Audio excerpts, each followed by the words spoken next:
The story of the kingdom gives us a whole different perspective on the cross. When people ask the question, what did Christ accomplish on the cross? Well, the traditional way that a lot of people have answered that is that, well, Jesus either bore the wrath of God, or he defeated Satan, or he provided an example for us to follow. And people often present mutually exclusive theories about what Christ accomplished. But I want to approach the cross like this. I believe that the cross is a multi-dimensional accomplishment within a story that begins in the garden and ends in the kingdom. And so when we see the cross within the story of the kingdom, we see that it is a multi-dimensional accomplishment. We don't need to reduce the cross to one aspect of what Christ has accomplished for us. We can appreciate the fullness of it.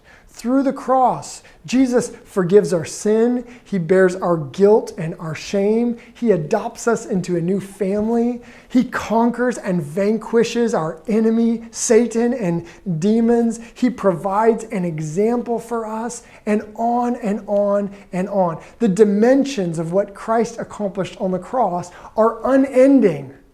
And yet, it's not just that he accomplished all these things and that they're unrelated.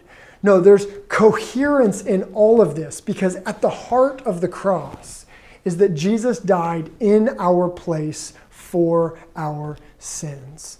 He is our substitutionary atonement that deals with our sins and reconciles us to God within the broader story of the renewal of heaven and earth.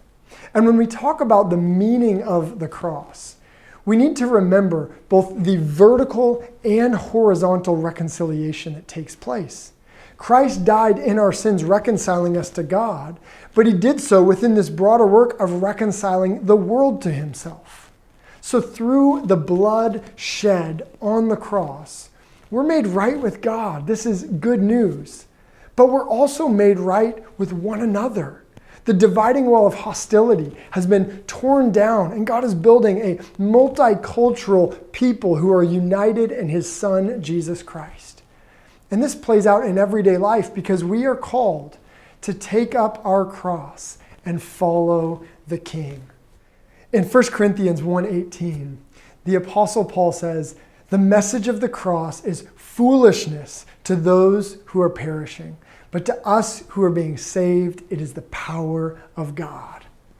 When we look at the cross from a worldly perspective, it's loss, it's defeat, it's shame.